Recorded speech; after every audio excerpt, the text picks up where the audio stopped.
Buenas tardes, estimados estudiantes. Los saluda como todos los días, martes a las 3 de la tarde, su profesor Elmer Flores. ¿Cómo están? Espero que hayan tenido un buen almuerzo. ¿Qué tal? Bien, vamos a presentar primero nuestro material de geografía, como ya es costumbre.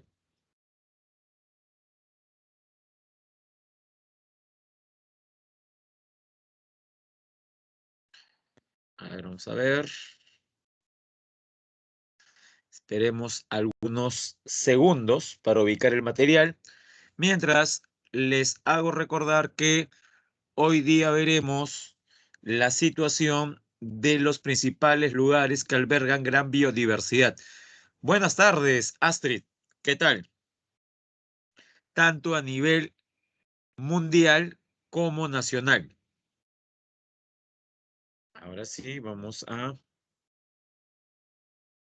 examinar los archivos para ubicar el material respectivo.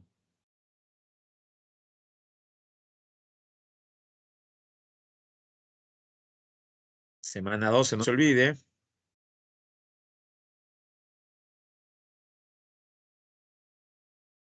Ya.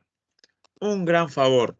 Me dicen si se está observando la diapositiva correspondiente a la semana número 12. Esperemos un par de segundos para que cargue. Yo ya lo estoy visualizando. ¿Lo observan también ustedes? Dice Geografía semana 12. Gracias, Raúl. Gracias. Muy bien. Ah, mire, como recién activo el chat, recién estoy leyendo los, los saludos. Ajá. De la clase pasada, creo. Ah, de hoy. A ver, hoy. ¿No? María Fernanda, Estrella Mía, Andrea, Astrid. Muy bien. Sí se ve el material, como le decía.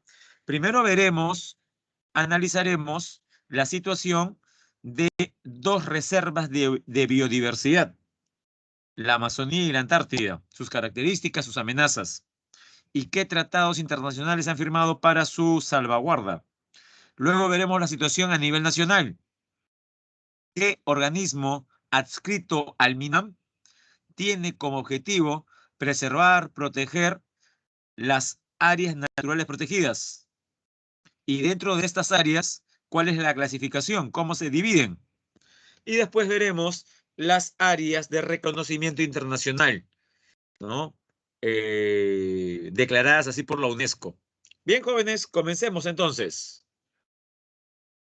¿Por qué la Amazonía y la Antártida y no otros lugares como Siberia, el Chaco paraguayo, la selva centroafricana o la sabana africana? ¿Por qué le damos mayor importancia a la Amazonía y la Antártida? Veamos, porque son zonas importantes del planeta, ya que contribuyen, ya que constituyen valiosas reservas de agua dulce.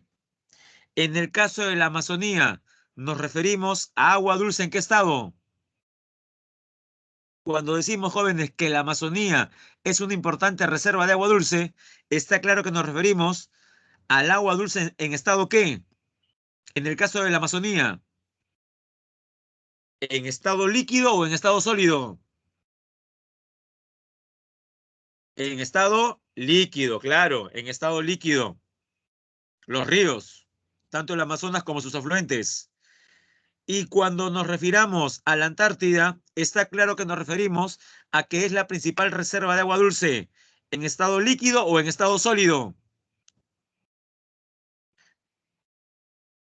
En estado sólido, correcto, en estado sólido. En el caso de la Antártida. Bueno, ahí tienen algo en común. Las dos son reservas, entonces, de agua dulce. Las dos. ¿Qué más? Son reguladores del clima mundial y poseen una rica diversidad biológica. Desde ese punto de vista de que regulan el clima mundial, ¿de qué manera, jóvenes, la Amazonía contribuye al equilibrio climático global?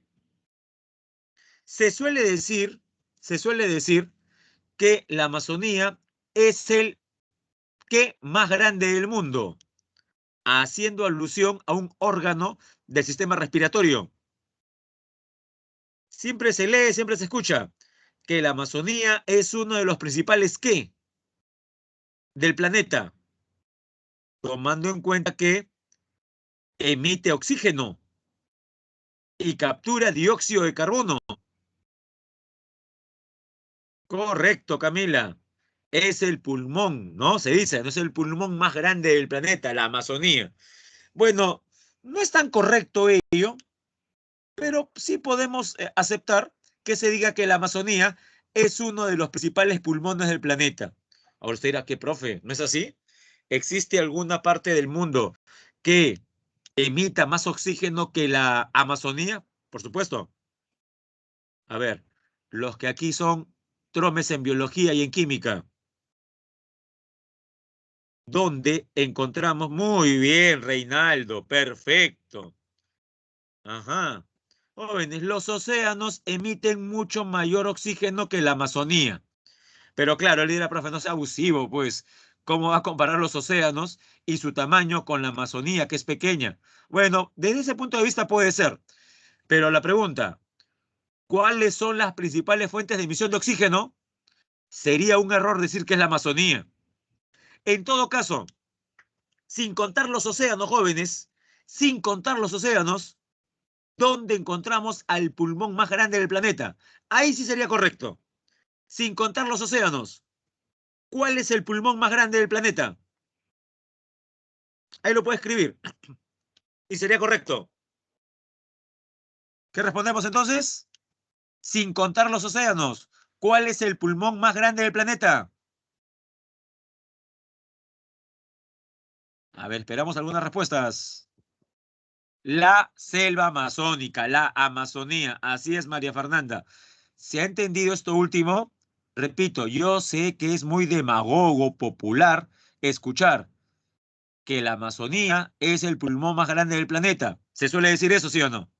Bueno, si aceptamos eso como totalmente correcto, estaríamos diciendo entonces que la Amazonía emite más oxígeno que los océanos. Pregunto yo, aquí a todos los que han leído sobre este tema, en biología o en química, ¿la Amazonía produce más oxígeno que los océanos? ¿Sí o no? ¿Realmente la Amazonía produce más oxígeno que los océanos? No, no lo hace. Por eso hay que ser muy cuidadoso con la forma como nos expresamos. Por eso digo yo, lo que sí no admite dudas es decir algo como esto, que la Amazonía es uno de los principales pulmones del planeta. Sí, eso sí es válido. Eso sí es válido. Ah, claro, correcto, está bien la idea, Reinaldo. Claro, cuando digo los océanos me refiero como zona. Y claro, el océano en sí mismo no genera oxígeno, sino nos referimos a los seres que flotan en él. Muy bien, Reinaldo, ¿no?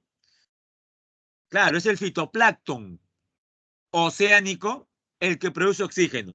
Pero claro, estimado Reinaldo, ese fitoplancton, ¿en qué área se ubica? ¿En zona oceánica o en zona continental? En oceánica, en los océanos. A eso me refería, pero está bien lo que usted precisa. Muy bien, muy bien, muy bien. Prosigamos. Y posee una rica diversidad biológica. Esto último, uno diría, profesor, las dos primeras características, reservas de agua dulce, uno, y luego, dos, regular el clima, ya, son las dos. Pero la tercera característica corresponde también a la Antártida. La Antártida, que es tan fría, alberga una importante diversidad biológica. ¿Qué dice usted? ¿Qué cree usted? En la Antártida apreciamos diversidad biológica, ¿sí o no, jóvenes?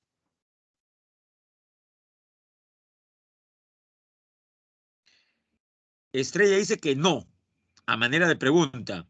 Reinaldo dice que sí. Jóvenes, a pesar de las condiciones hostiles propias del clima gélido y el aire seco, es correcto lo que dice Reinaldo. En la Antártida hay diversidad biológica interesante. Por ejemplo, en mamíferos, ¿qué encontramos? Cachalotes. Me refiero a todo el área, ¿no? No me refiero solamente a la parte continental. Me refiero a la Antártida y su mar adyacente. Pingüinos, focas, orcas, ballenas azules. Entre las aves, cormoranes antárticos, bacalaos antárticos, entre otros. Ah, y como base de todo ese sistema, ¿a quién tenemos? ¿Qué especie de pequeño tamaño sirve de sustento directa e indirectamente a todo ese conjunto de animalitos que hemos mencionado? Principal alimento de la ballena azul. Para muchos, el alimento del futuro. Nos referimos a un crustáceo microscópico denominado, sí, también es alimento de los peces, estrella mía, el krill. ¿Habían escuchado ustedes la existencia del krill? Me imagino que sí. Crustáceo microscópico. Bien, ahora sí pasemos a la siguiente. Características de la Amazonía. 1. Alberga, contiene el 20%, la quinta parte del agua dulce que fluye hacia los océanos. 2. Más de la mitad del bosque húmedo tropical. A ver, hagamos un recuento. Aparte de Sudamérica, ¿en qué otra parte de América hay selva?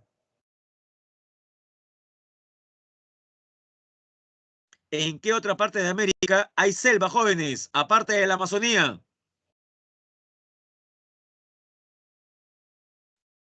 ¿Acaso no hay bosque tropical en Panamá, Costa Rica, Nicaragua, Honduras, El Salvador, Guatemala, Belice y un pedacito de México en Yucatán?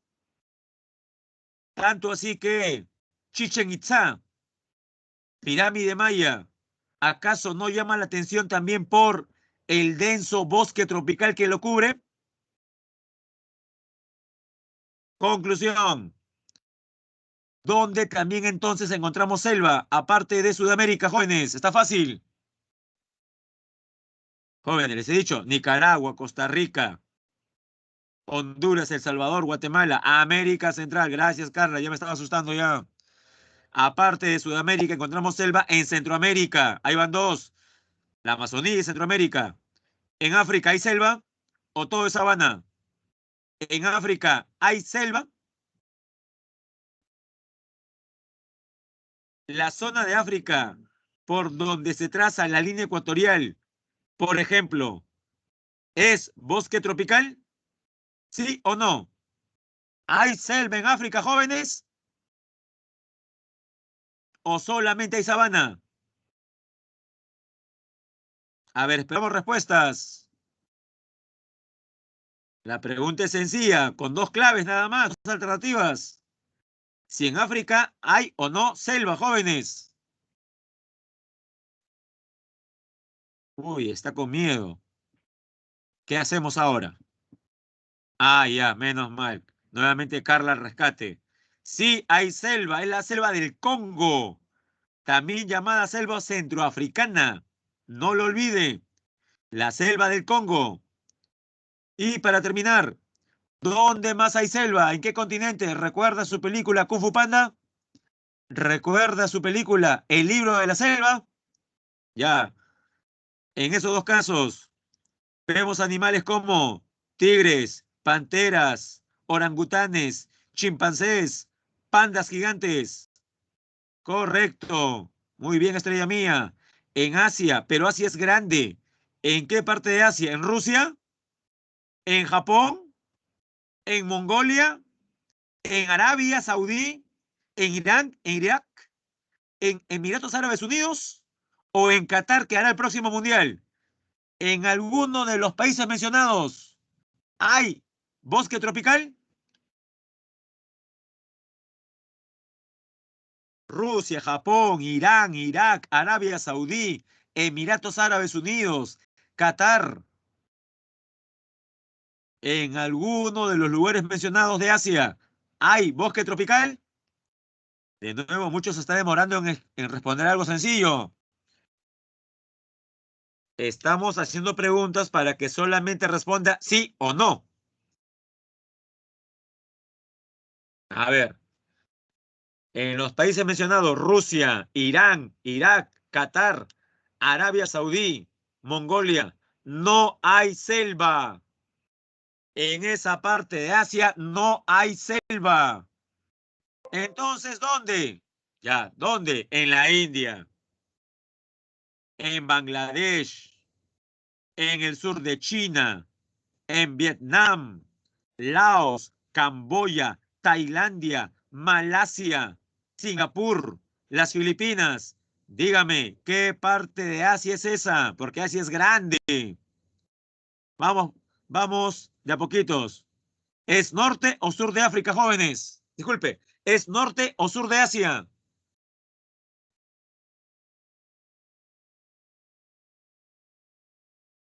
¿Es norte o sur de Asia? Sur, ya, muy bien, sur. Y ahora dígame, ¿es occidente u oriente de África, de Asia? ¿Es occidente u oriente de Asia?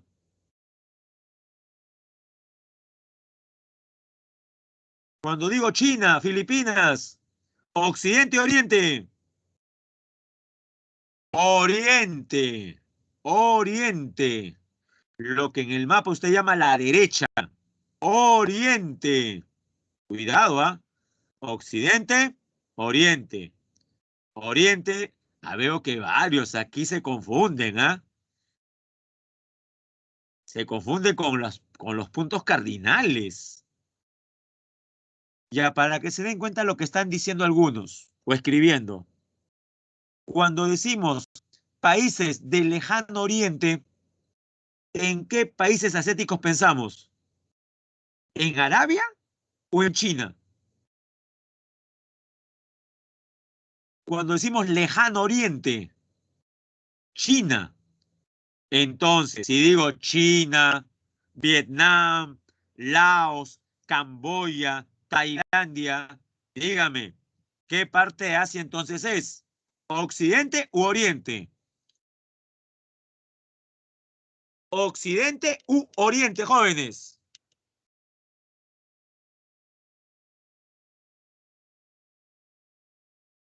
Porque algunos pusieron Occidente, ¿ah? No voy a decir sus nombres, pero ahí está la evidencia.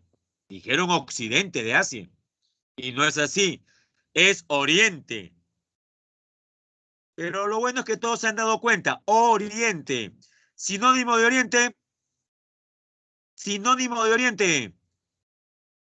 Este u oeste, jóvenes. Sinónimo de Oriente. Este, correcto, este. Entonces, si es la zona donde se da la intersección entre el sur y el este, ¿de qué parte de Asia estamos hablando? ¿Cómo se llama la unión del sur con el este? ¿Qué palabra nueva sale? Sur más este, sudeste. Puede ser con R, sureste, como dice Estrella Mía, o si gusta, reemplaza la R por qué letra. También puede reemplazar la R con qué letra. De ahí viene el nombre de nuestro subcontinente. Dígame, ¿usted cómo se autodenomina? ¿Sudamericano o suramericano? ¿Cómo decimos por estos lares? ¿Suramérica o Sudamérica? ¿Con R o con D, jóvenes? Ah, ya ve. Ahí se ha dado cuenta. Por tanto, es mejor decir sudeste asiático. En el sudeste asiático hay selva. Miren, nos hemos demorado un poquito más de la cuenta para recordarle los puntos cardinales, que es oriente, que es occidente, que es norte y que es sur. Nos estamos demorando un poquito para hacer recordar dónde hay bosque tropical. Pero todo tiene un buen objetivo, jóvenes. ¿Cuál es?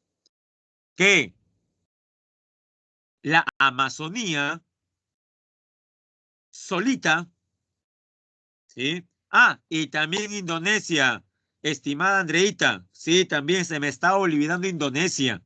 Tiene razón. Lo que los europeos llamaron durante la Edad Media la isla de las especias, la isla de la canela, el clavo de olor, el jengibre, también llamado kion.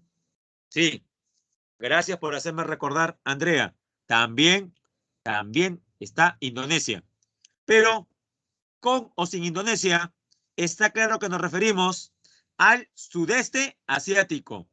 Ahora viene la pregunta relativa al tema que estamos viendo. Si sumamos, si sumamos la selva del sudeste asiático, la selva del Congo en África, y a esas dos le agregamos la selva centroamericana, mire, la selva de Centroamérica, la selva del Congo y la selva del sudeste asiático, las tres selvas juntas, ¿le ganan en extensión a la selva amazónica? Las tres selvas juntas, ya mencionadas, ¿le ganan en tamaño a la selva amazónica? No nos ganan, jóvenes. Es tan grande la Amazonía que contiene más del 50% de todo el bosque tropical mundial. Eso es lo que dice la segunda característica. Posee más de la mitad del bosque húmedo tropical. Ahora dígame, se están entendiendo punto por punto, ítem por ítem, cada característica de la Amazonía? Porque jóvenes, no se trata de leer simplemente, sino de entender. Mal haría yo en algo así, ¿no? A ver, característica de la Amazonía. 20% del agua del mundo. Más de la mitad del bosque tropical. Bla, bla, bla, bla, bla. Y pasamos a la siguiente. No. Cada palabra, cada oración contiene un universo de información que se puede decir al respecto. Eh, Hay un audio por ahí. Ajá, ya está solucionado. Ya está solucionado. A veces se nos escapa, no se preocupe. No me molesto. Ya, ya. Vamos por la tercera característica. ¿Qué dice la tercera? Es la mayor cuenca hidrográfica del planeta. Y usted dirá, profe, se supone, ¿no? Si aquí se encuentra el río más largo del mundo, no sorprende que la mayor cuenca sea la amazónica. Ya, tenga cuidado, no necesariamente. Y le voy a demostrar de la siguiente manera, con un tema que se supone usted ya domina. En la semana 8 en geografía, ¿recuerda qué tema vimos? Estamos en la semana 12. La semana 8 fue hace un mes. Sí, cuando usted era un mes más joven. Cuando usted todavía no recibía la primera dosis de la vacuna. En la semana 8, el tema fue hidrografía.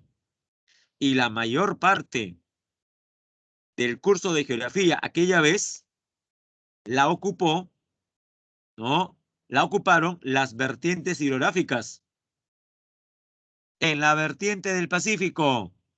Pregunta para los que tienen buena memoria.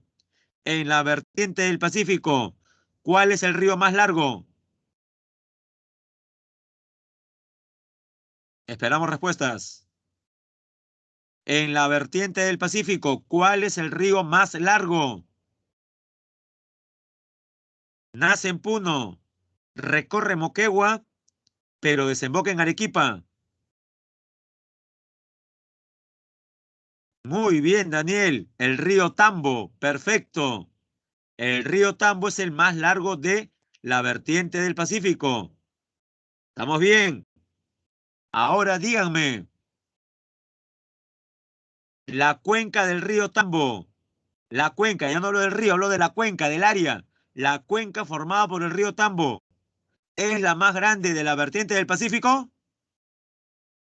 De nuevo, la cuenca formada por el río Tambo. ¿Es la más extensa de la vertiente del Pacífico? No lo es, así es, Diana, no lo es.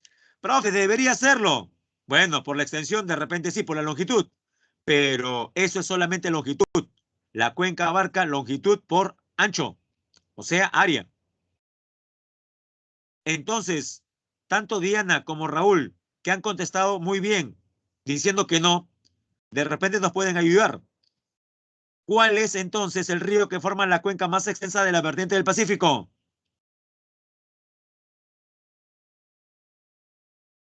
También recorre Arequipa. Forma el cañón del Colca. ¿Nadie? Forma el cañón del Colca. Muy bien, Diego. El río Majes. El río Majes no será el más largo, pero forma la cuenca más extensa. Pero no se asuste, así es, Andrea, pero no se asuste. En el caso del río Amazonas se cumplen las dos cosas. El río Amazonas es el más largo y a la vez forma la cuenca más extensa.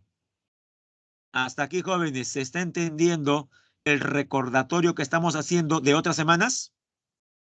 ¿Le parece bien que hagamos esta retroalimentación forzosa o quiere que me aboque solamente a la semana 12?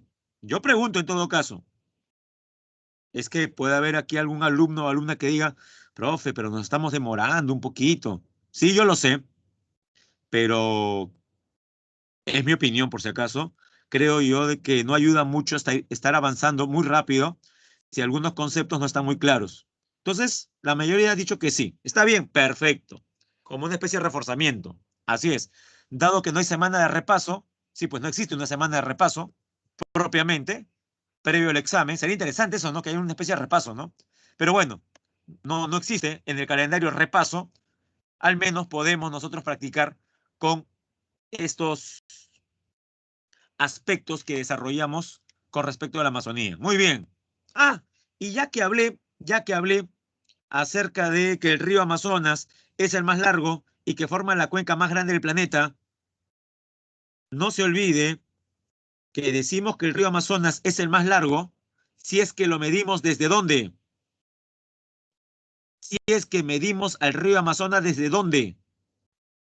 ¿Desde qué parte del Perú? Desde Arequipa. Así es, Diana, desde Arequipa. Antes de Apurímac, Arequipa.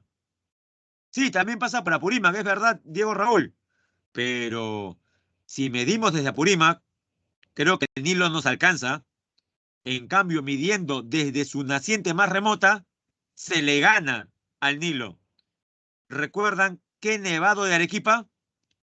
Porque la provincia la sabe, Cayoma. La cordillera también, Chila. Dígame el nombre del nevado. Le ayudo. Comienza con Q de queso. Es más, se llama ¿qué?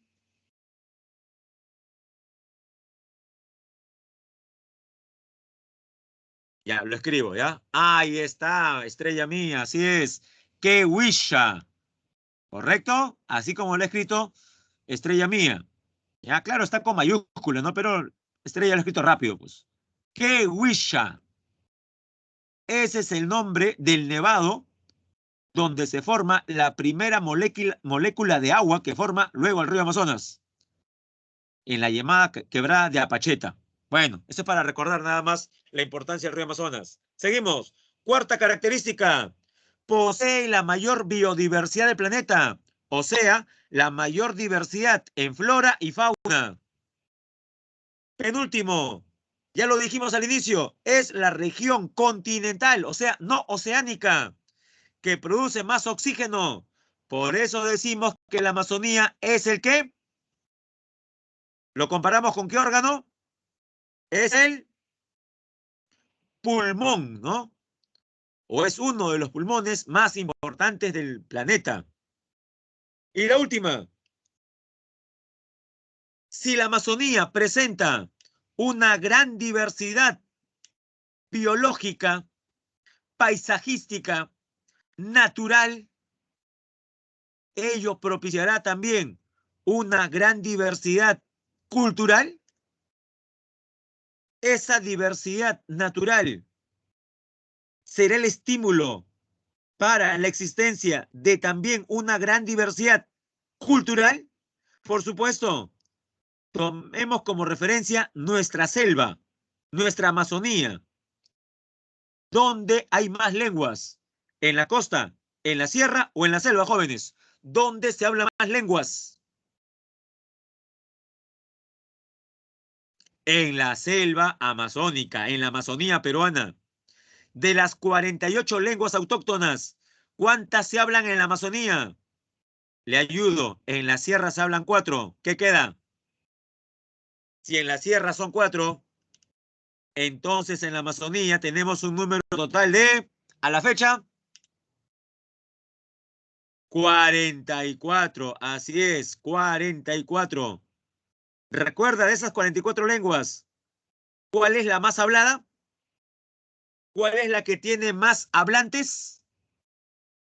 Porque en tercer lugar está el Shipibo Conibo. En segundo puesto, el Aguajún o Aguaruna. Así es, Diana. El primer puesto lo ocupa el Ashaninka. ¿Se dan cuenta cómo ya en la semana 12 nos podemos dar las licencias de hablar de cualquier tema? Es más, lo de Ashaninka ni siquiera era un tema de geografía. ¿Recuerda en qué curso lo vimos? Lo de las lenguas. Lo vimos en cívica. Ya ven, lo vimos en cívica. Pero estamos aprovechando para mencionarlo nuevamente. Como se ha dado cuenta, la selva es muy importante. Sin embargo, existen malas personas que mientras usted y yo estamos hablando de la importancia de la Amazonía, hay malas personas en Ucayali, en San Martín, en Loreto, en Madre de Dios, que están incendiando los bosques para evitar la deforestación, para evitar la pérdida de recursos en la Amazonía. En 1978 se firmó un tratado, nombre, Tratado de Cooperación Amazónica, integrado por los 8 países soberanos que comparten la Amazonía. Rápidamente, de esos 8 países, ¿quién posee más extensión de selva? Está fácil, ¿ah? ¿Quién posee más extensión de selva? Brasil, primer puesto de los 8. Y dígame, si Brasil es el primer lugar, ¿quién ocupa el segundo lugar? El Perú. Correcto, el Perú. Segundo puesto, solamente superado por Brasil. Ya luego viene Bolivia, Colombia y todos los demás. Estos 8 países, entre los cuales se encuentra el Perú, pertenecen entonces a un organismo. ¿Cómo se llama el organismo? O mejor dicho, ¿con qué siglas se les conoce a este organismo? Lo escribo. Ahí también lo puede ver en la pantalla. El organismo se llama OTCA. ¿Qué significan las siglas OTCA? Organización del Tratado de Cooperación Amazónica. ¿Cuál es uno de sus principales objetivos? A ver, leamos. Su función es promover el desarrollo armónico de la Amazonía. Jóvenes, desarrollo armónico implica desarrollo con equilibrio o sin equilibrio. Desarrollo armónico involucra equilibrio, balance, pero equilibrio, claro, con equilibrio. Así es, María Fernanda. Pero equilibrio ¿entre qué esferas? ¿Entre qué aspectos? No lo olvide. El desarrollo sostenible se refiere solamente a la parte económica. Estoy preguntando, ¿el desarrollo sostenible se refiere solamente a la parte económica? No. ¿Es importante la economía, profe? Por supuesto, pero no es lo más importante. ¿Desarrollo sostenible se concentra solamente en lo ambiental? ¿Desarrollo sostenible solamente se focaliza en lo ambiental? Tampoco. Muy bien, Andrea. Muy bien, muy bien. Como dice Andrea, el desarrollo sostenible es la intersección, es el justo medio entre los tres tipos de desarrollos: el económico, el social y el ambiental. Perfecto, Andrea. Bueno, jóvenes, eso es lo que busca el Tratado de Cooperación Amazónica. Función: promover el desarrollo armónico de la Amazonía, preservando su medio ambiente. Pero miren cómo remata al final, con el fin de elevar el nivel de vida de sus pueblos. Clarísimo. A pesar de todo esto, jóvenes, observemos las fotos. ¿Cuáles son las principales amenazas a la Amazonía? 1. Instalación de industrias y encima sin estudio de impacto ambiental. Segunda foto.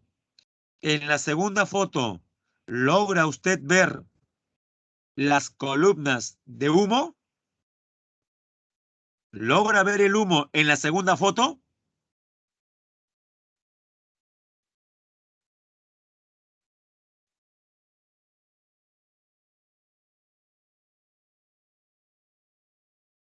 Claro que se ve. ¿Comentarios al respecto? Bueno, este tema ya lo habíamos desarrollado, la deforestación. Y lo que es peor, ni siquiera por tala, sino por quema. ¿Recuerda usted qué actividad económica es la que está detrás de la quema de bosques? En primer lugar, ¿cuál es la actividad económica que más contribuye con la deforestación? La agricultura. La agricultura. Ah, la ganadería que dice Estrella Mía. La minería que sostiene Diana Natalie. También contribuyen con la deforestación. Pero mi pregunta fue, ¿cuál es la que más contribuye? ¿Cuál está en primer lugar? ¿Cuál es la principal responsable? Correcto, Andrea. Es la agricultura. No es la única, obviamente, pero es la que está en primer lugar. En el caso de Brasil, ¿qué cultivos son los que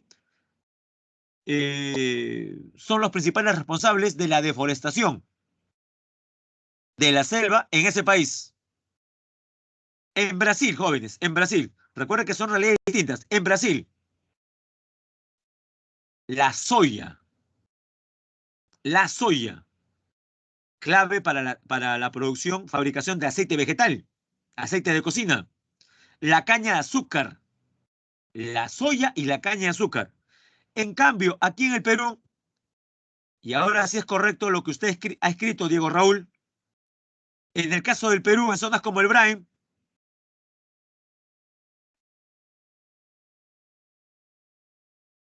sobresale el cultivo ¿de qué? De hoja de coca. Otras amenazas. Minería informal y las vías de transporte. Veamos la teoría. Técnicas de explotación no compatibles de la minería informal. Instalación de industrias sin estudio de impacto ambiental. Aumento de las vías de transporte. Carreteras. Aumento de la densidad demográfica urbana. Aumento de la población en las ciudades. Y la agricultura migratoria acompañada de tal y quema. Hablemos ahora de la otra reserva de biodiversidad, la Antártida. Ubicación situada completamente en el hemisferio sur, casi enteramente al sur del Círculo Polar Antártico y está rodeada por el océano del mismo nombre. Ya sabe, desde el paralelo 60 hasta el polo norte, disculpe, hasta el polo sur, todo ese círculo es protegido por el Tratado Antártico. Clima gélido y muy seco, lejos del mar. Época más cálida en la Antártida, enero. En la costa, ¿cuánto llega la temperatura? A 0,4 grados centígrados. Claro, yo sé que muchos dirán, profesor, eso es frío. Para la Antártida, eso es calor. 0,4 grados. O sea, más frío que su refrigeradora. A ver, jóvenes, piensen en cosas frías. Su freezer, su cooler, su refrigeradora. Bueno, ahí tiene. 0,4 grados centígrados. Pero eso es en la costa. En el interior, la temperatura llega a -40. -40 en la parte central de la Antártida. Y eso es en enero, la época más cálida. Vaya en julio. Es decir, durante la noche en la Antártida. En las orillas, -23. Y en el interior, -68, jóvenes. ¿Puede creer eso? -68 grados centígrados. Y claro, como el aire es seco, el cielo es totalmente diáfano. La atmósfera translúcida, ¿no? Presenta una atmósfera translúcida que favorece la instalación de observatorios. Ajá, nos pregunta Diana, profesor. ¿Y en la Antártida hay animalitos? Por supuesto, Dianita. Y ahora se los presentamos. Ahí están. Veamos las imágenes. De izquierda a derecha. En la primera, ¿quién aparece?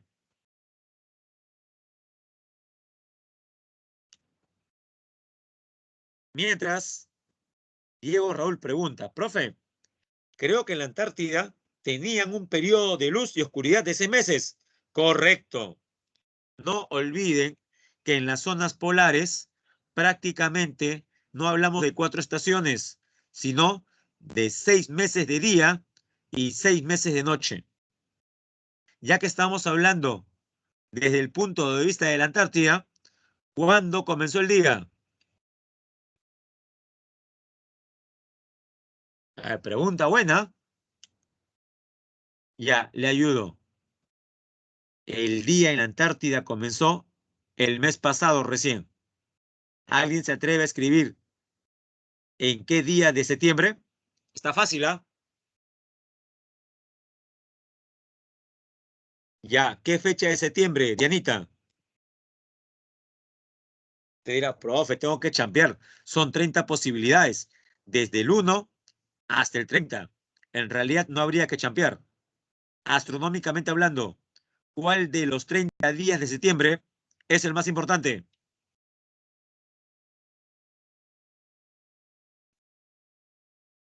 Cuando le diga la fecha, se va a agarrar de cabezazos en la laptop. 23 de septiembre, jóvenes. ¿Nunca sospecharon de esa fecha? ¿Del equinoccio?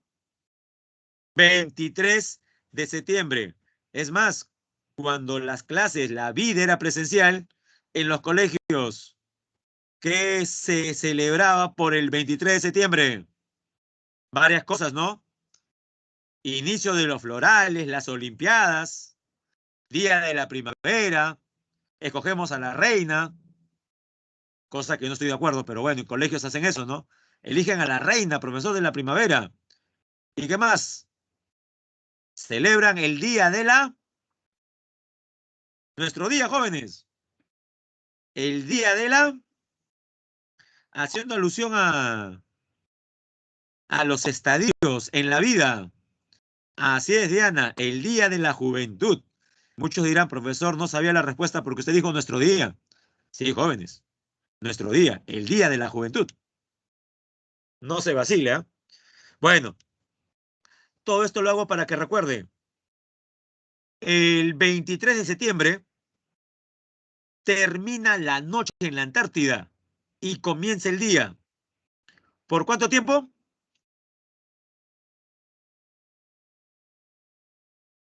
Diego Raúl ya lo mencionó. Por 6 meses. Ahora cuente conmigo. Si el día comenzó, el día, la luz, apareció en la Antártida el 23 de septiembre, sumemos septiembre, octubre, noviembre, diciembre, van 3, enero, febrero, marzo. Jóvenes, ¿cuándo acaba el día en la Antártida? ¿Cuándo acaba el día en la Antártida? El 21 de marzo. Es decir, desde el 21 de marzo hasta el 23 de septiembre, la Antártida está oscura. Bien, veamos la información sobre los recursos de la Antártida. Mayor reserva de agua dulce criogénico del planeta, o sea, de agua en estado sólido. Flora escasa, solamente en el 4% del territorio, en los bordes costeros. ¿Qué encontramos? Musgos, líquenes. Fauna, pingüinos, gaviota, albatro, cormorán antártico. Pingüinos, gaviotas, albatros y cormoranes son aves. Mamíferos, foca, ballena azul, orca, cachalote. Y entre los peces destaca el bacalao antártico. El krill es la especie marina más importante porque sirve de alimento a animales pequeños como los peces, pero también a la ballena azul. Y también el subsuelo de la Antártida, tanto continental como submarino, alberga importantes reservas de hidrocarburos. Pero dígame, ¿se puede extraer el petróleo de la Antártida? ¿Hay permiso para ello?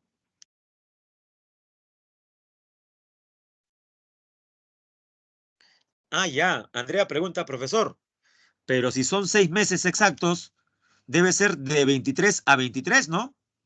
Si comenzó el 23 de septiembre, debe acabar el 23 de marzo.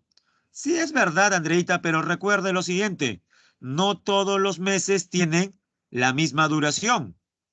Es más, en febrero ni siquiera llegamos a 30.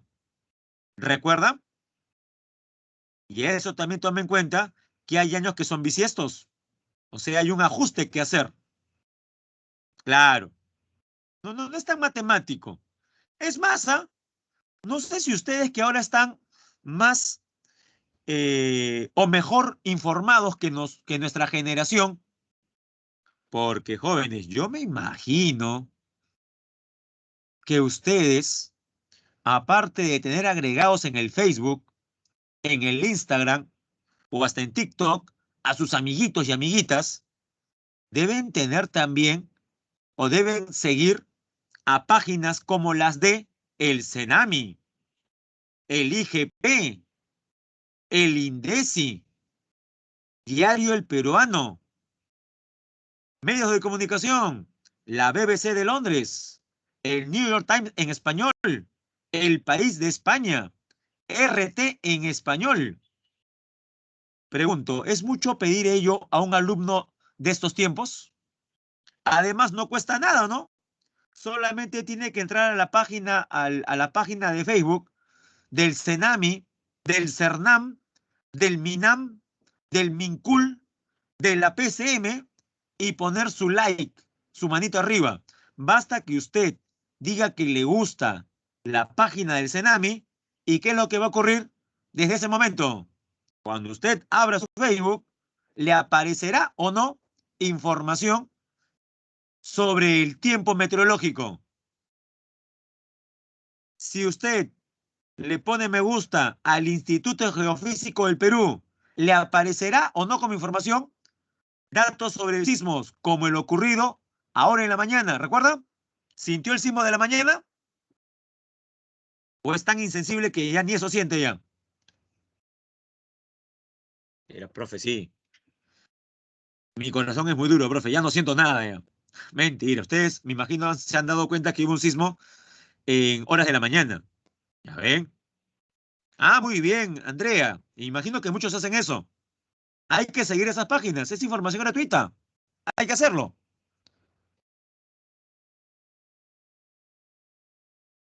No, le decía eso de las páginas porque si hay alguien que sigue al IGP o al CENAMI, se habrá percatado que la primavera no comenzó el 23 de septiembre. No sé si se percataron, inclusive en algunos medios de comunicación como La República y El Comercio salía. ¿Qué decía? Hoy, 22 de septiembre, a las 11:05 de la mañana, astronómicamente hablando, inicia la primavera. ¿Llegaron a leer esa noticia? Que oficialmente la primavera no comenzaba el 23, sino se había adelantado un día antes, el 22. O sea, no es tan exacto en realidad. Las fechas que nos han enseñado en el colegio son referenciales, no son exactas.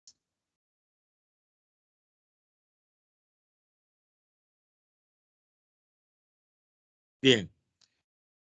Eh, les hice una pregunta que no pude desarrollar porque sí, pues, ¿no? Hago una pregunta, leo el chat y veo otras preguntas, pero sí les recuerdo. Les dije, ¿se puede extraer sin ningún problema el petróleo de la Antártida?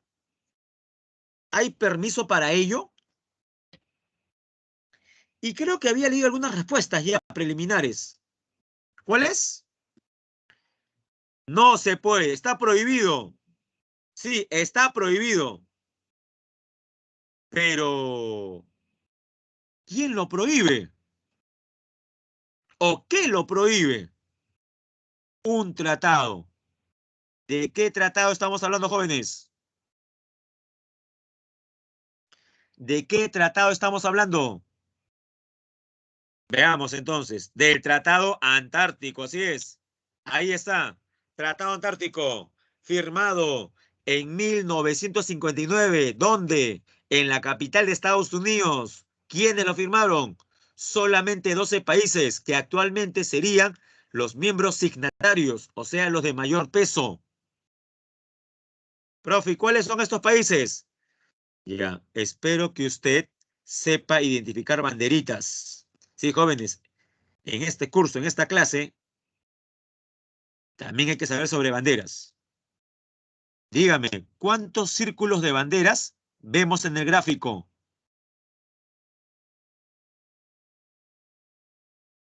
¿Cuántos círculos de banderas observamos? Tres. Así es, son tres. El círculo más interno, ¿cuántas banderas tiene?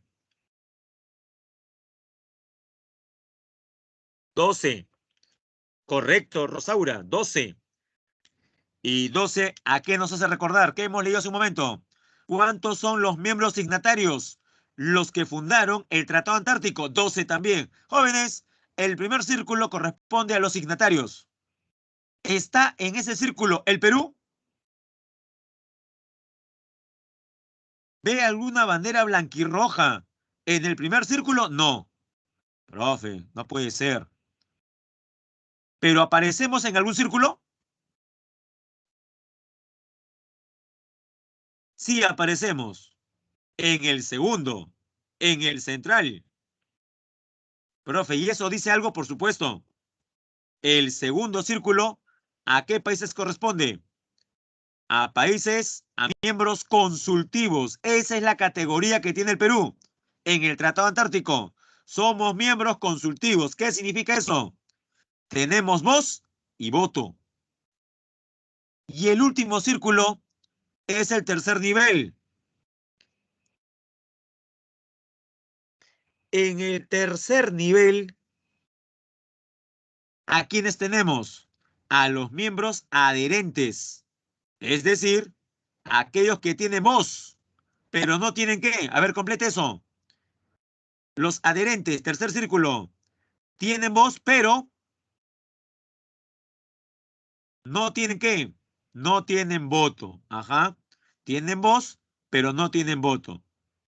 ¿Se ha entendido entonces la diferencia de los tres grupos de países de este tratado? Perfecto. Ahora quiero que me diga en sentido horario, comenzando desde las 12. Ah, tenemos una pregunta de Diego Raúl.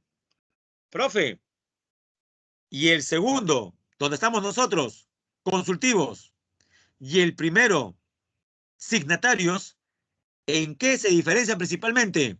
Ya, buena pregunta. En que el voto de los signatarios es más importante o se toma más en cuenta. Tienen ligeramente mayores derechos con respecto a la investigación científica. Y obviamente son los que dirigen cualquier cambio u observación sobre el tratado, del cual ellos son los creadores. Pero cuidado, tampoco vayan a pensar, profe, de repente como son signatarios, ellos sí pueden explotar los recursos abusivos. No, ninguno de los tres grupos está con permiso para explotar recursos naturales. Profe, ¿por qué? Veamos abajo. Principales disposiciones. Utilización exclusiva de la Antártida para fines pacíficos.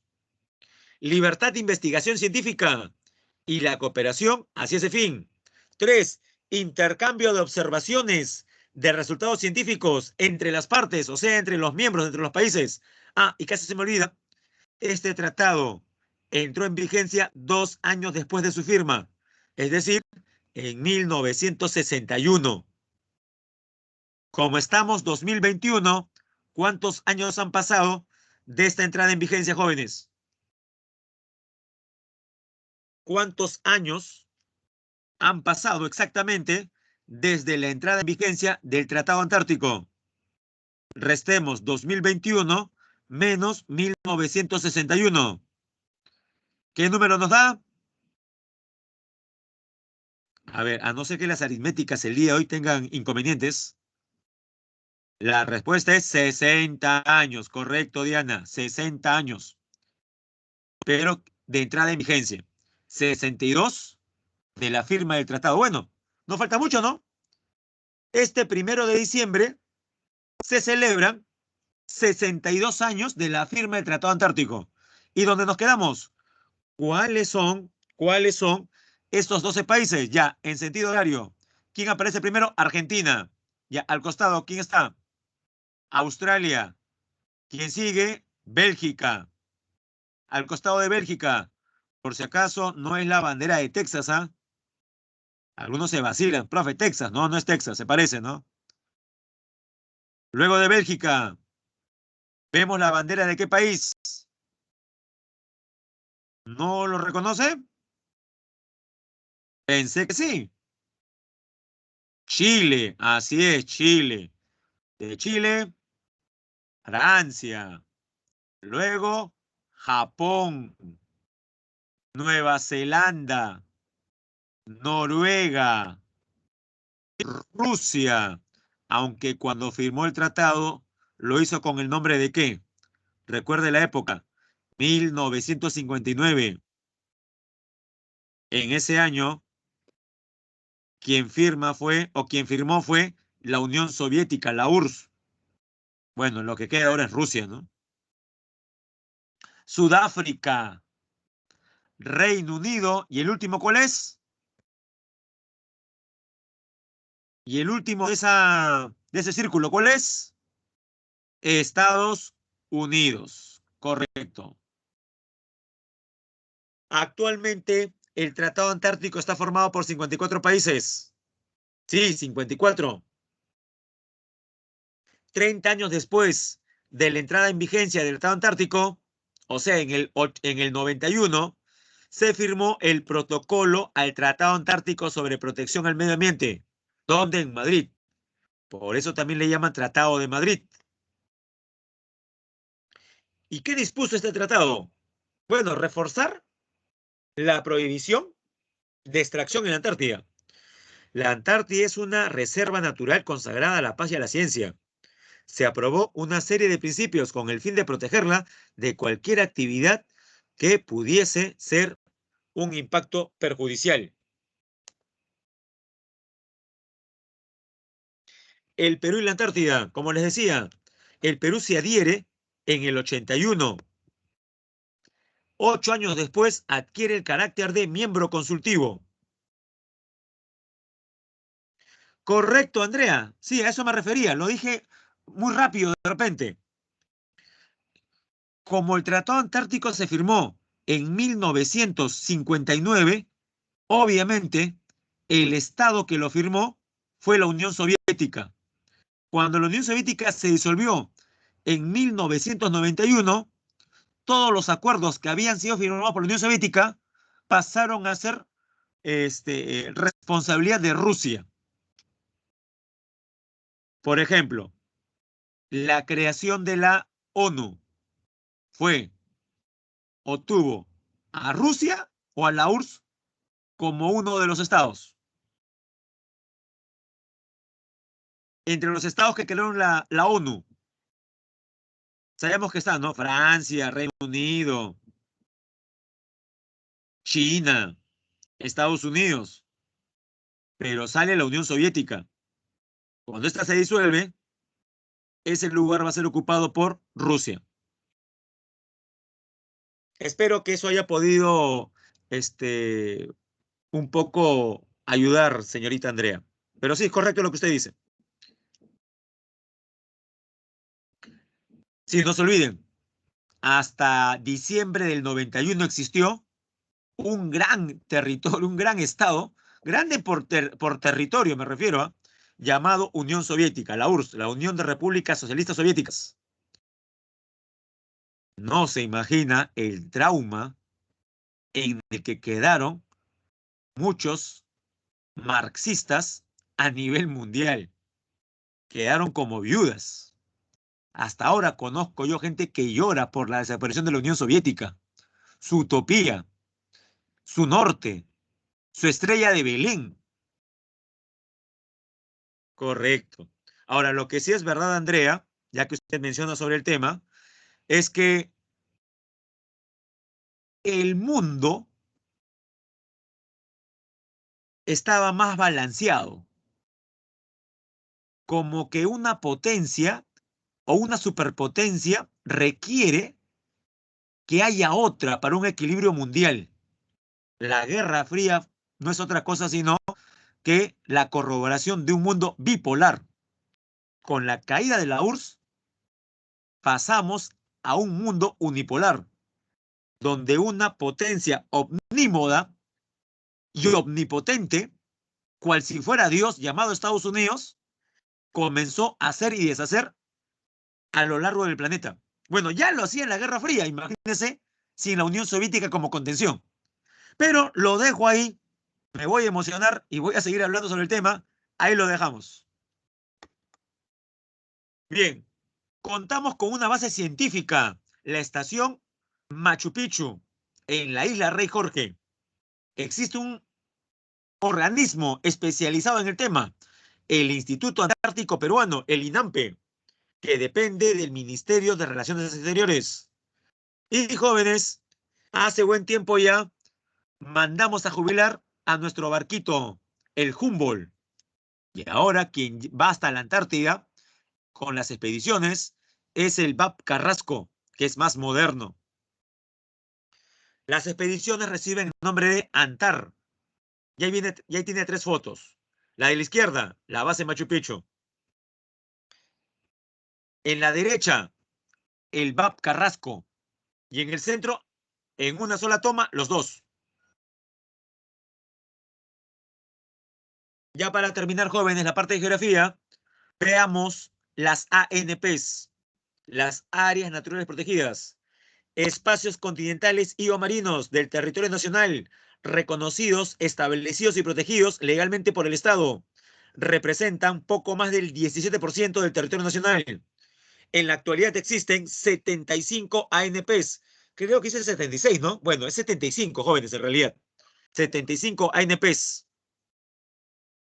que conforman el Sistema Nacional de Áreas Naturales Protegidas, pero también hay 25 ACR, o sea, áreas de conservación regional. Significa esto que su administración depende de los gobiernos regionales. Y 147 iniciativas privadas, conocidas con las siglas ACP. ACP, sí, áreas de conservación privada.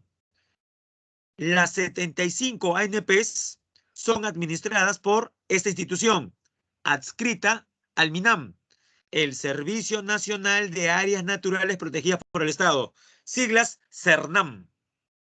Es el CERNAM el órgano que administra las ANPs. Hay 2 tipos de ANPs, de uso indirecto y de uso directo. ¿Qué significa de uso directo? Que, por ejemplo, se autoriza el aprovechamiento del recurso natural.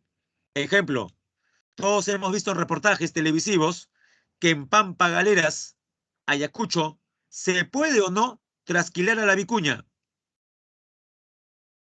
¿Se permite o no, jóvenes, trasquilar a la vicuña en Pampa Galeras, Ayacucho? Por supuesto, sí se puede. Profe, ¿por qué se puede, ah? Porque Pampa Galeras es una reserva nacional. Mire nuestro mapa mental. Y si es reserva nacional, ¿es de uso qué? ¿Directo o indirecto? Una reserva nacional, tipo Paracas, tipo Lachay, tipo Pampa Galeras, ¿es de uso directo o indirecto? Directo, o sea, tangible. Así es, directo o de carácter tangible.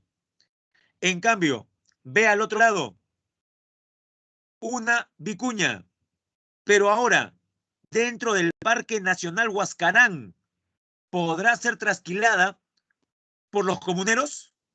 Una vicuñita, pero ahora en el Parque Nacional Huascarán en Ancash. Ahí no. Correcto, Andrea. ¿Por qué no, jóvenes? ¿Por qué no se puede hacer eso? Porque un parque nacional es de uso directo o indirecto. Un parque nacional, al igual que un santuario nacional, es de uso indirecto. Profe, no entiendo. ¿Qué es indirecto? O sea, de carácter tangible o intangible. Esa es la palabra clave, jóvenes. ¿Tangible o intangible? Y la respuesta es intangible. Los parques y los santuarios son de carácter intangible. Dígame, a pesar de la rapidez, ¿se ha entendido entonces la diferencia entre un grupo y otro? Yo creo que sí, pero las áreas tangibles o de uso directo son 7, mire. Reservas nacionales, refugio de vía silvestre, reserva paisajística, reserva comunal, bosque de protección, coto de caza y zonas reservadas. Pero no se me asuste. No vaya a ser que diga, profesor, no se pase. Veremos entonces. Las 10 categorías de ANPs, no. En el examen solamente le van a preguntar por cuántas. Por 3, que son las más importantes. Parques nacionales, santuarios nacionales y reservas nacionales. Importancia de las ANPs. Permiten la conservación de la diversidad biológica. Son zonas de interés cultural, paisajístico y científico y contribuyen al desarrollo sostenible. Comencemos con los parques. Son áreas que constituyen muestras representativas de la diversidad natural del país y de sus grandes unidades ecológicas. En ellos se protege con carácter de intangible. Nótese, subraya, resalte, intangible. La integridad ecológica de uno o más ecosistemas, las asociaciones de flora y fauna silvestre y los procesos sucesionales, ecológicos y evolutivos, así como otras características paisajísticas y culturales que resulten asociadas. En la actualidad son 15. Veamos las más importantes. El primero en ser creado, Cutervo, en Cajamarca, que protege la cordillera de Tarros, su bosque montano y las colonias de un ave llamada guácharo, dentro de la cueva de San Andrés. Luego, Tingomaría, en la selva de Huánuco. Dígame en la foto, ¿visualiza usted la Bella Durmiente?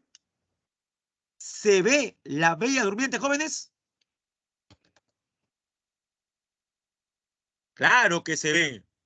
Habría que tener una chuleta en el ojo para que no vea a la Bella Durmiente. A ver, solamente por curiosidad, si tanto dice que ve a la Bella Durmiente, dígame, su mentón, su rostro, su cuello, ¿se encuentra en la parte izquierda o derecha? En la izquierda, claro, Diana, en la izquierda. Entonces Diana sí lo ha podido notar claramente. Es que, jóvenes, me he encontrado con personas que dicen, yo no veo ninguna Bella Durmiente, ¿ah? ¿Dónde? Dicen. ¿Dónde está la cara? ¿Que sí, Bella Durmiente? Ajá, y Diana tiene una vista, la verdad que prodigiosa. Pareciese que tuviese sus manos sobre el pecho, ¿no? Sí, sí. Algunos también han notado eso. Pocos, ¿ah? Pocos. Muy bien, Diana. Profe, solamente la Vía Durmiente, bueno, también las cuevas de las lechuzas y de las pavas. Siguiente, en Madre de Dios. También abarca Cusco, el Manu.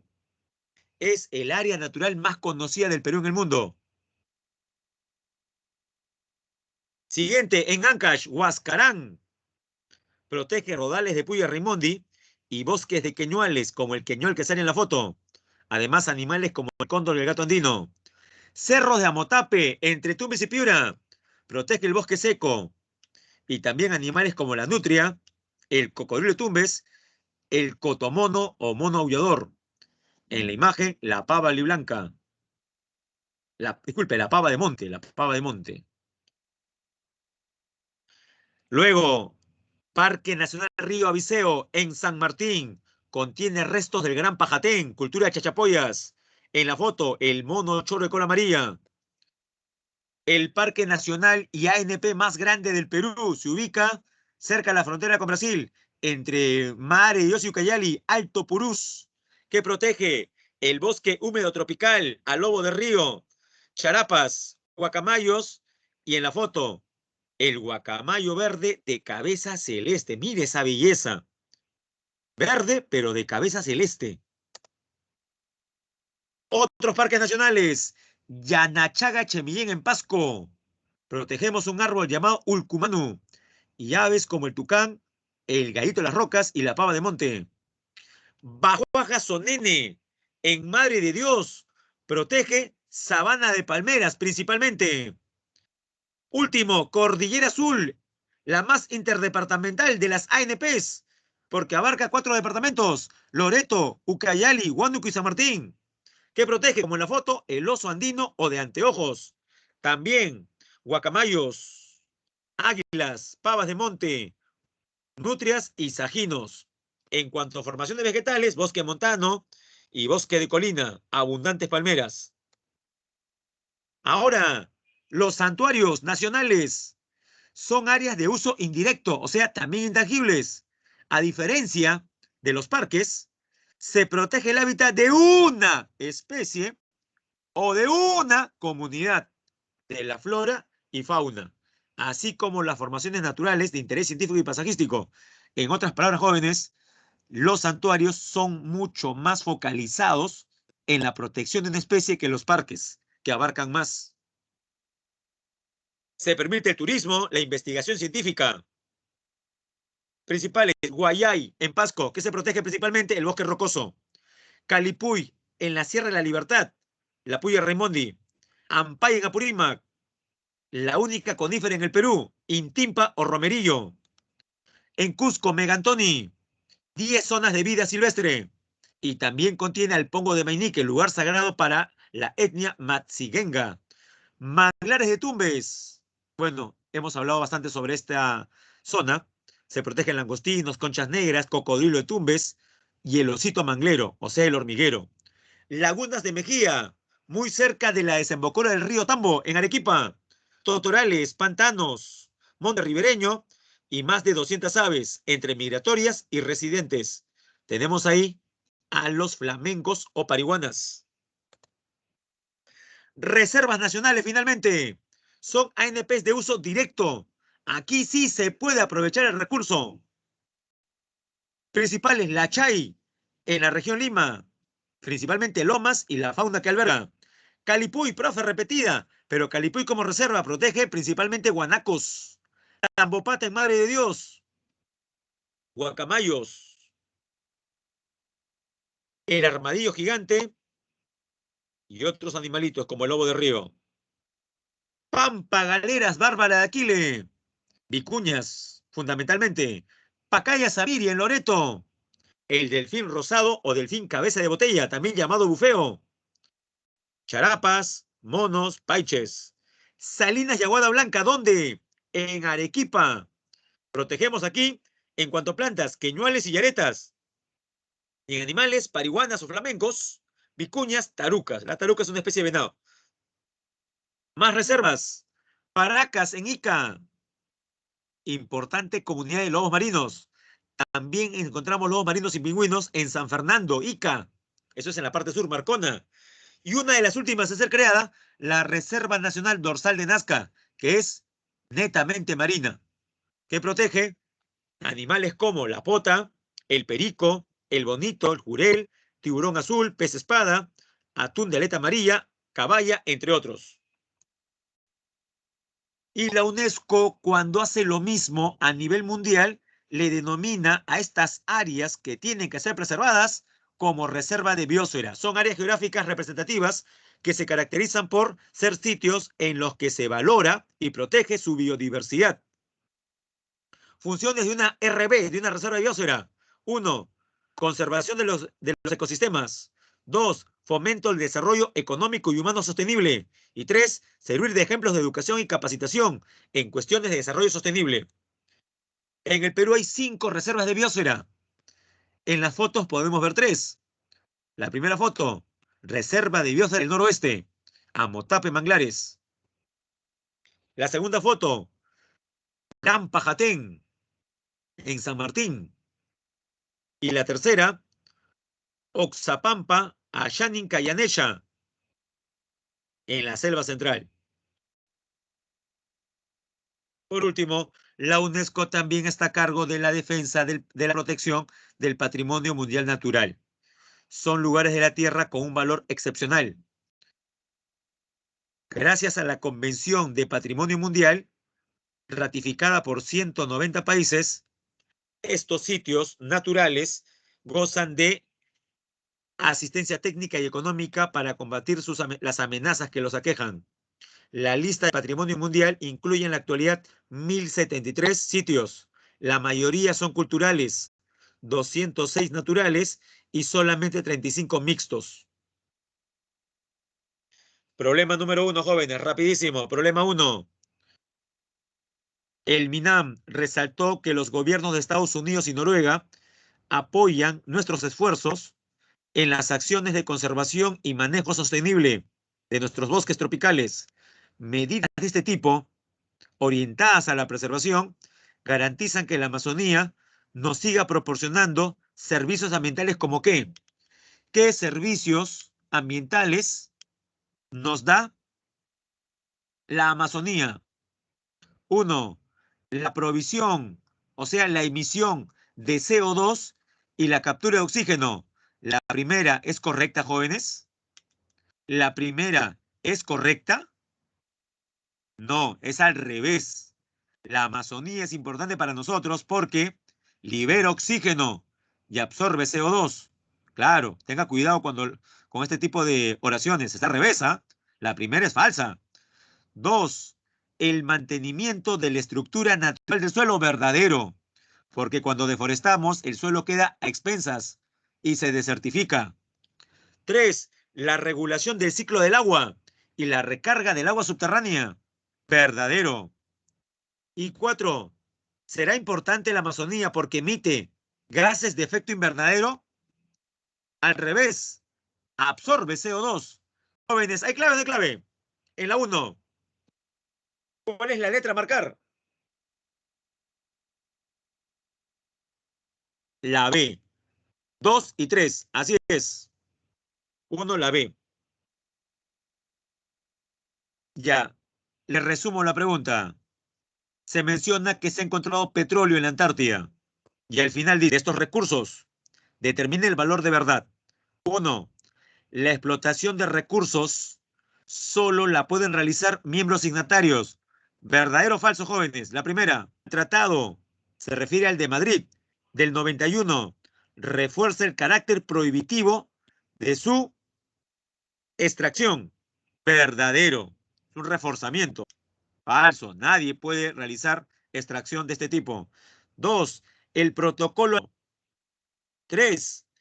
Los yacimientos submarinos entre el paralelo 60 y el continente no son protegidos. Falso.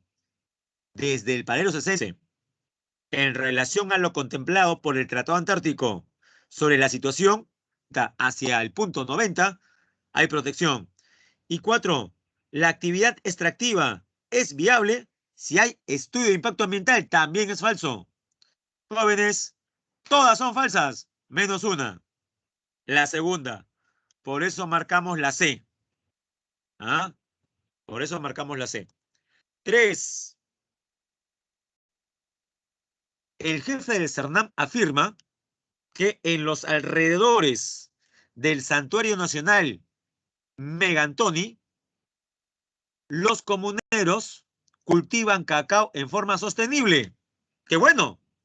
Pero la pregunta es, ¿se podría replicar esa estrategia consistente en el cultivo de cacao sostenible en el interior del santuario?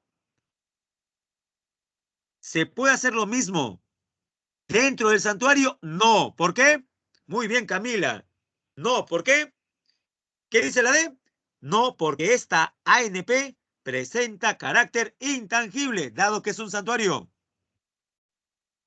Y la última.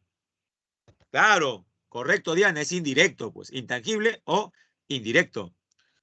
El Parque Nacional Río Avisón en San Martín es una de las ANPs que preserva diversas zonas de endemismo de la selva alta. Por eso encontramos solamente aquí al mono choro de cola amarilla. En esta se conservan también recursos culturales y bellezas paisajísticas de gran valor, razón por la cual su preservación no solo es de interés del Estado peruano, sino también de la UNESCO a nivel mundial. Pregunta, en ese sentido, ¿podemos afirmar que esta ANP es reconocida internacionalmente por parte de la UNESCO como qué? Y marcamos la B, jóvenes, como zona núcleo de la Reserva de Biosfera del Gran Pajatén. Clave, la B.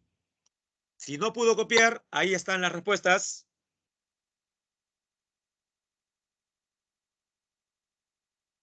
Ahora vamos a pasar al otro poder del Estado. Habíamos visto la semana pasada al poder legislativo, que en los últimos tiempos agarra como piñata al poder que veremos ahora. Jóvenes, ¿qué poder del Estado es el que desarrollaremos el día de hoy? Tomando en cuenta que la semana pasada hablamos del legislativo.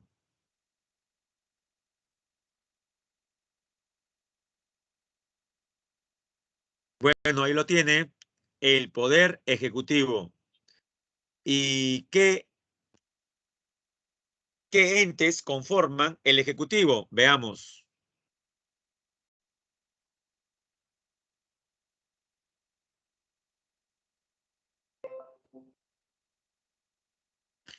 La Presidencia de la República, el Consejo de Ministros, la Presidencia del Consejo de Ministros, los ministerios en forma individual y las entidades públicas del Poder Ejecutivo. Comencemos con el presidente, jóvenes. Características. Usted dirá, profesor, ¿y por qué en el centro del mapa semántico no sale la cara de Castillo? O al menos el sombrero, pues, profe, como símbolo. ¿Sabe por qué no está Castillo? Esos de julio del presente año. O sea, todavía no había sido proclamado oficialmente por el Jurado Nacional de Elecciones como ganador de la segunda vuelta. Recuerde que había un grupo importante de personas que gritaban a todo pulmón fraude. Incluso una comitiva se fue hasta Estados Unidos. Tocaron no sé qué puerta y nadie les atendió. No sé si llegó a ver usted el video donde un grupo de peruanos fueron a protestar porque este material fue elaborado a fines de junio y comienza con respecto a las elecciones peruanas diciendo que hubo fraude. Y sí, pues parece que no coordinaron bien, tocaron una puerta donde nadie les abrió, ¿no? Bueno, el presidente de la República, ante todo, jóvenes, ¿se está observando la diapositiva? ¿Se ve la diapositiva que dice el presidente de la República, jóvenes?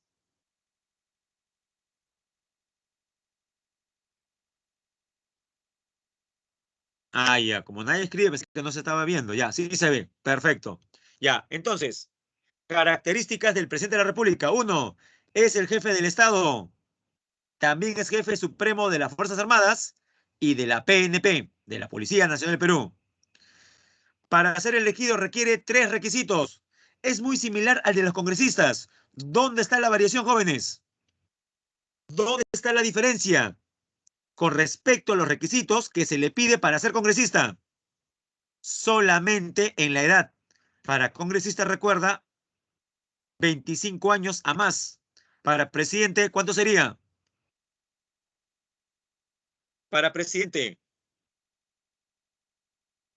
35 años, jóvenes. 35 años a más. Es elegido por sufragio directo al obtener más de la mitad de los votos, es decir, 50% más uno. En las últimas décadas, jóvenes, ¿algún candidato ganó en primera vuelta? En las últimas décadas, ¿algún candidato ganó la presidencia en primera vuelta? Y la respuesta es no. Prácticamente todos iban a segunda vuelta. A ver, jóvenes, recordemos las tres últimas segundas vueltas. ¿Qué le parece? Ya está. Porque recordar es volver a vivir. 2011. ¿Quiénes pasaron a segunda vuelta? 2011. Ollanta Humala versus Keiko Fujimori. Eso fue el 2011. 5 años después, 2016. 2016. ¿Quiénes pasaron a segunda vuelta? Ahora, Pedro Pablo Kuczynski y Keiko Fujimori. Ya sabemos lo que pasó en esas dos segundas vueltas. 5 años después, este año, 2021, ¿quiénes pasaron a segunda vuelta? Pedro Castillo y Keiko Fujimori. El resultado ya lo sabemos. No haré mayor comentario al respecto, pero creo que ha quedado claro algo, ¿no? Mal es Viviana, ¿no? Tiene un corazón muy frío. Bien, jóvenes. Si ninguno de los candidatos obtiene la mayoría absoluta, se procede a una segunda elección, lo que se llama segunda vuelta. El presidente personifica a la nación y dirige y aprueba la política general del gobierno. Es decir, el presidente también es jefe de gobierno en su calidad de jefe del Poder Ejecutivo. No lo olvide, el presidente de la República es a la vez jefe de Estado y jefe de gobierno. El mandato es de 5 años, sin reelección inmediata. Y un tema que se está mencionando bastante en diferentes lugares, la vacancia. ¿El Congreso, jóvenes, puede vacar al presidente Castillo? ¿O un Congreso puede vacar a un presidente? Según la Constitución, sí, pero hay casos que se tienen que cumplir, condiciones que se deben dar. Uno, que se muere el presidente. Obviamente, pues, el cargo queda vacante y tiene que ser reemplazado por alguien. Vaca por muerte, por permanente incapacidad moral o física. Era lo que le iban a aplicar a PPK. Y para evitar esa deshonra, ¿qué hizo PPK? ¿Qué hizo PPK? Renunció. La tercera es por renuncia. Cuarto, salir del país sin permiso del Congreso o no regresar en el plazo fijado. Esto último, no regresar en el plazo fijado, por ejemplo, se dio en el caso de un presidente que gobernó 10 años, se fue a una gira de APEC en Brunei y no regresó. Se fue a Japón y desde Japón renunció por fax, que es como decir ahora, renunció por WhatsApp. Bien. Y último, vaca también cuando es destituido, tras haber sido sancionado por alguna de las infracciones mencionadas en el artículo 117. Y uno dice, profe, o sea, estoy yo ahorita en el artículo 113 y me dicen que las condiciones para la destitución están más adelante. Eso no me lo puedo perder, profesor. Voy a adelantar un par de páginas para ver qué dice el artículo 117. A ver, veamos. Artículo 117. ¿En qué casos el presidente es destituido? Y por ende, su cargo queda vacante. El presidente de la República solo puede ser acusado durante su periodo de gobierno por, uno, traición a la patria. Jóvenes, y para que se configure la traición a la patria, ¿qué cosa tendría que haber ocurrido? Una guerra, ¿no? Si el Perú está en guerra, por ejemplo, con Brasil, que se descubra que el presidente le da información a los brasileños para que ataquen a las Fuerzas Armadas peruanas. Sería traición a la patria.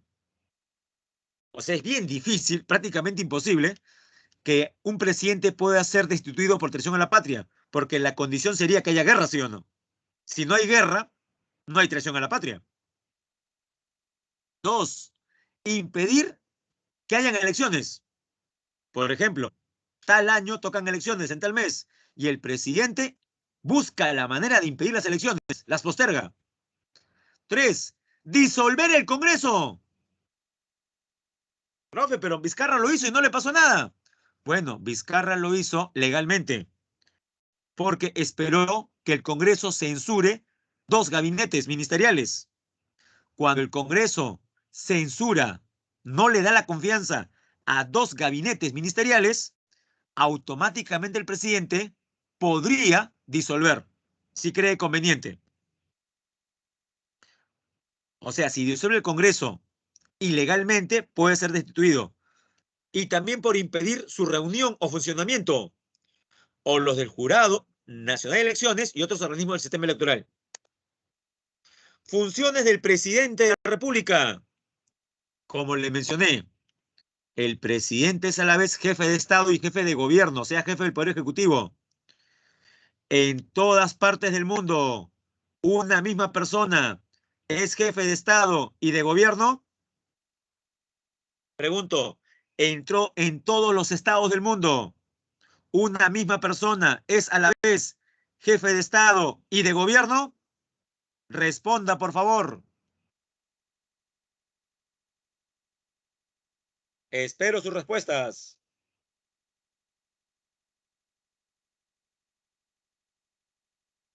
A ver, creo que la próxima vendré con mi reloj de arena, creo, ¿ah? Y lo voy a poner ahí en la pantalla, un reloj de arena. Ah, tenemos una respuesta, la de Diana.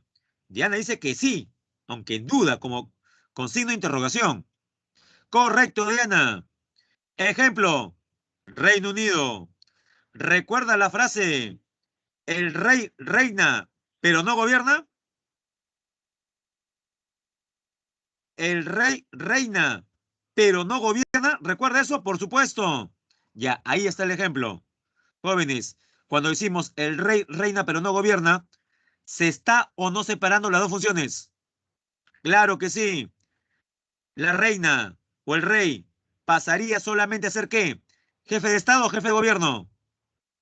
El rey o la reina pasaría a ser solamente ¿qué? ¿Jefe de Estado o jefe de gobierno? Tomando en cuenta la frase. Solamente jefe de Estado. Muy bien, estrella mía. Y una pregunta crucial. Entonces, en Reino Unido, ¿quién es jefe de gobierno? En Reino Unido le llaman Premier o primer, complete. Premier o primer ¿qué?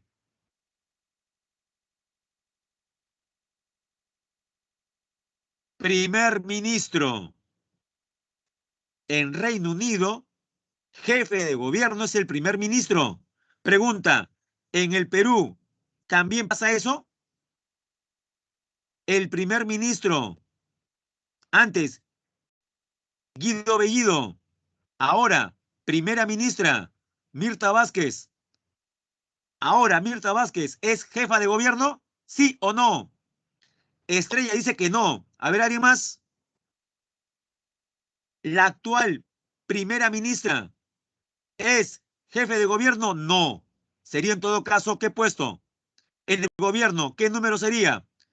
¿La número 1 o la número 2?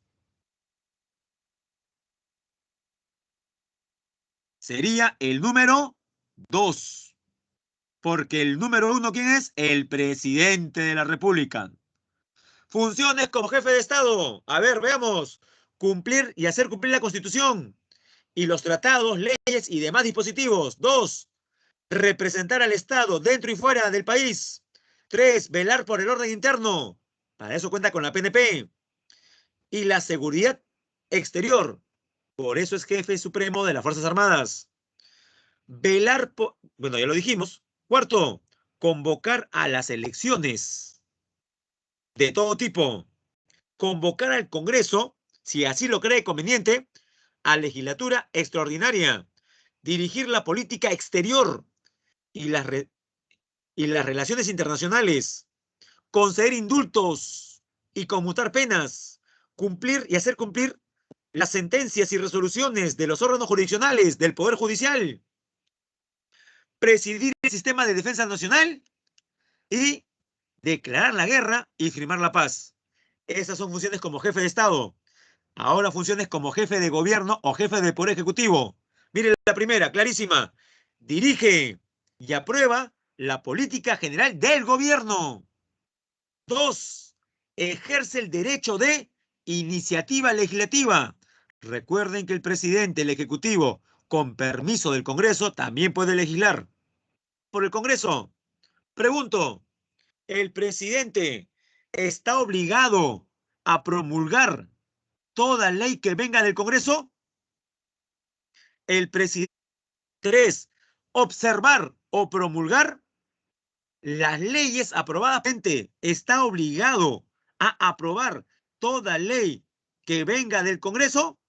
Y la respuesta es no. La mayor parte de las veces sí la promulga. Pero hay casos donde el presidente puede creer que la ley aprobada por el Congreso es inconstitucional, que no es correcta, que tiene vicios. Si el presidente cree que esa ley tiene serios problemas, no la promulga, la observa. Entonces ya sabe, observar o promulgar. 4. Administra la hacienda pública, o sea, el conjunto de bienes que tiene el Estado. Dicta medidas extraordinarias, ¿no? Mediante decretos de urgencia, con fuerza de ley en materia económica y financiera. Y por último, nombra y remueve a quienes ejerzan altos cargos en el Estado. Ejemplo, ¿quién nombra o remueve a los ministros? El presidente. ¿Quién nombra o remueve al presidente del Consejo de Ministros? El presidente de la República. ¿Quién nombra al jefe de la SUNAT, al jefe del CERNAM, al jefe del INEI? El presidente de la República.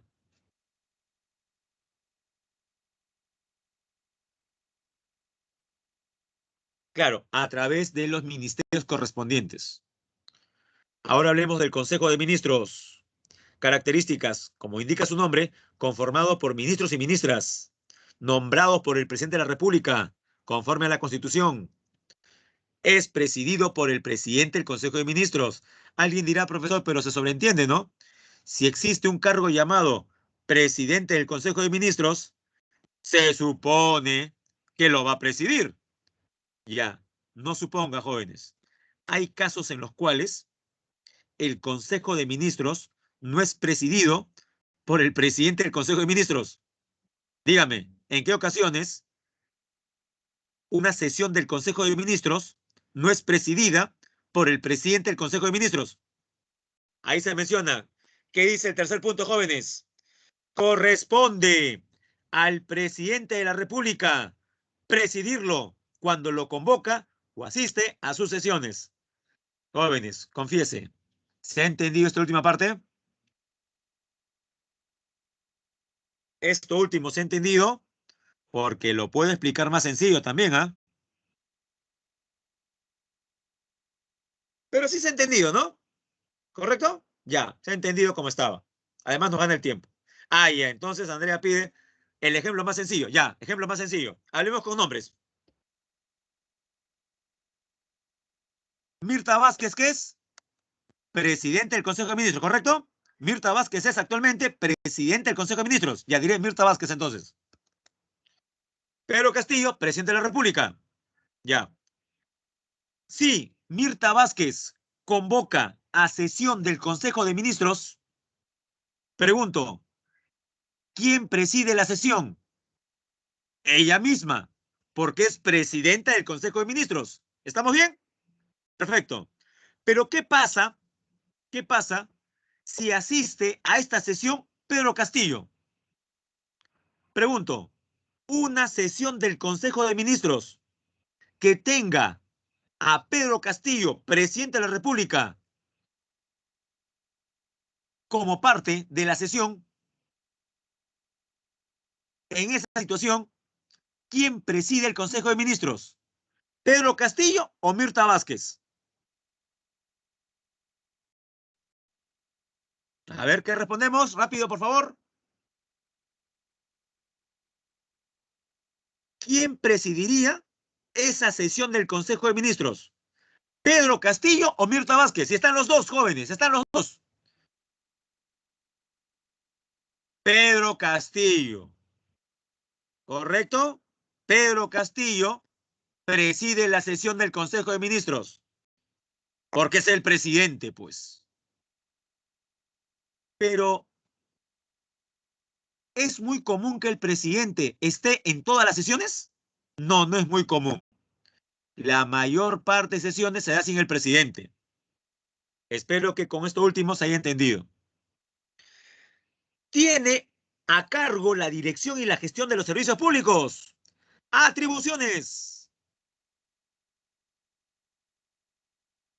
Aprobar los proyectos de ley que el presidente de la República somete al Congreso.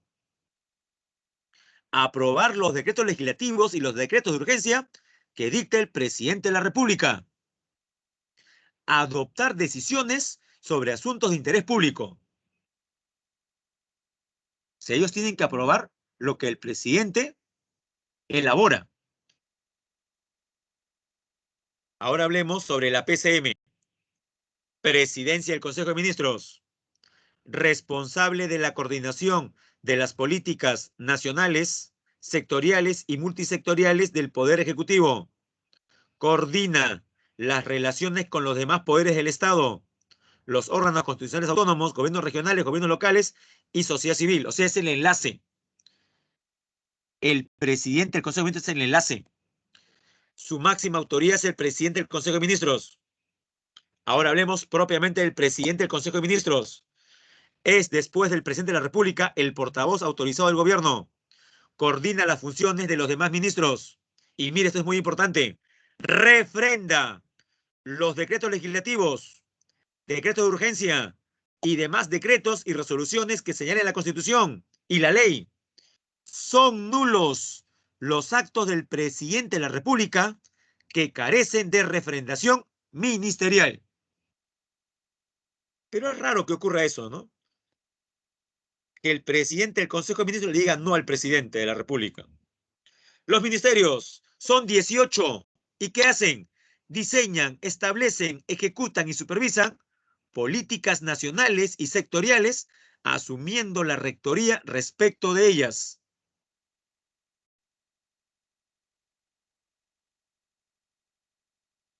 Y lo último, las entidades del Poder Ejecutivo son entidades desconcentradas con personalidad jurídica de derecho público. Tienen competencias de alcance nacional. Algunas están adscritas a la PCM, otros a los ministerios. Se dividen en dos grupos. Órganos públicos ejecutores. Ejemplo, ahí vemos, por ejemplo, a 4 de 38. La Biblioteca Nacional del Perú, la Superintendencia de Bienes Nacionales, el IGP, el Instituto Geofísico del Perú, y Proinversión. Y otro grupo, órganos públicos especializados, los cuales a su vez se dividen en dos. Órganos reguladores, que solamente son 4. OSINERMIN, OSITRAN, OSIPTEL y SUNAS. Ya, yo les voy a poner una serie de casos que usted podría algún día tener, y usted me dice, ¿ante qué organismo regulador nos vamos a quejar? Jóvenes, su señal de Wi-Fi es pobre, y usted paga 400 soles por internet. Pregunto, usted dice, oh, ¿y ahora quién podrá defenderme? Jóvenes, ¿qué organismo regulador es el que tendría que ver ese caso? Que usted paga 400 soles y su señal de Wi-Fi es muy mala. O OSIPTEL, supervisor de las telecomunicaciones. Otra. Ah, no, fuera de Indecopi, jóvenes, fuera de Indecopi. Por eso menciono yo, tomando en cuenta los 4 organismos reguladores que están ahí. O OSIPTEL. Ya otra. Hay problemas con la red de alcantarillado, especialmente si usted vive en San Juan del Lurigancho. Sí, ahí donde se dio la rotura de la tubería matriz. Ya, correcto, SUNAS. Servicio de saneamiento. Otra, el bus de la empresa de transportes que usted utiliza está en condiciones lamentables. Ni baño tiene siquiera para un viaje de 10 horas. OSITRAN. Y nos quejamos por el precio del balón de gas. Muy caro. ¿Qué está pasando? ¿Quién tendría que regular sobre el precio del balón de gas? OSINERMIN. Y por último, jóvenes, los organismos técnicos especializados son 14 y destacan la SUNAT, la SUNAR, ANA, IMARPE, INEI, Indecopi. Acá está Indecopi. CONCITEC y el IPD. Preguntas. Nos quedan 2 minutos. Jóvenes, les resumo la pregunta 1. Dice que una persona afirma que para ganar en primera vuelta se requiere 40%. ¿Verdadero o falso, jóvenes? ¿Para ganar en primera vuelta se requiere 40%? Falso. Clave, la D. No, porque para ganar en primera vuelta se requiere más del 50%. Vamos por la segunda. Sobre la vacancia. ¿En qué caso se puede vacar al presidente? En todos, menos en el segundo. ¿Qué dice el segundo? Cuando al presidente se le diagnostica, por ejemplo, una fuerte inflamación en los tendones que le dificulta caminar. Jóvenes, por una inflamación que dificulta el caminar del presidente, ¿es motivo suficiente para vacarlo? No. Entonces, ¿cuál sería la clave, jóvenes? La C, 1, 3 y 4. O sea, todas menos la 2. En la 2 marcamos la C, jóvenes. Pregunta 3. Sobre las atribuciones del Consejo de Ministros. ¿Qué es correcto? Aprobar los proyectos de ley que el presidente de la República somete al Congreso, verdadero. Y la 4. Admitir decretos de urgencia en materia económica y financiera que dicte el jefe de Estado, verdadero. La 2 y la 3 son funciones del Congreso en todo caso, no del Ejecutivo, no del Consejo de Ministros. En la 3 marcamos entonces la B, verdadero, falso, falso, verdadero. Y la última, jóvenes, una persona fue condenada a 25 años, pero se le ha detectado una enfermedad incurable y degenerativa. Sus familiares, ¿qué es lo que quieren? Que pase sus últimos días en libertad con sus seres queridos. ¿Cuál será la mejor vía para que esta persona logre la libertad? Que reciba por parte del presidente un indulto humanitario. En la 4, la clave, correcto, como dice Danae Sofía de Jesús. Ya me cansé. Danae Sofía de Jesús. La clave es la letra D. Indulto humanitario. Si alguien no copió las claves, ahí están. 1D, 2C, 3B, 4D. Dejamos de presentar y jóvenes, llegó la triste despedida. Cuídense bastante y si todavía alguien no se ha vacunado, por favor, háganlo. Y si ya está cerca su segunda dosis, también, ¿no? No olvide la fecha que le han determinado. Bueno, jóvenes, un placer, como siempre. Cuídense bastante. Nos vemos dentro de 7 días. Un abrazo fraterno. Nos vemos. Chau. Gracias por su participación.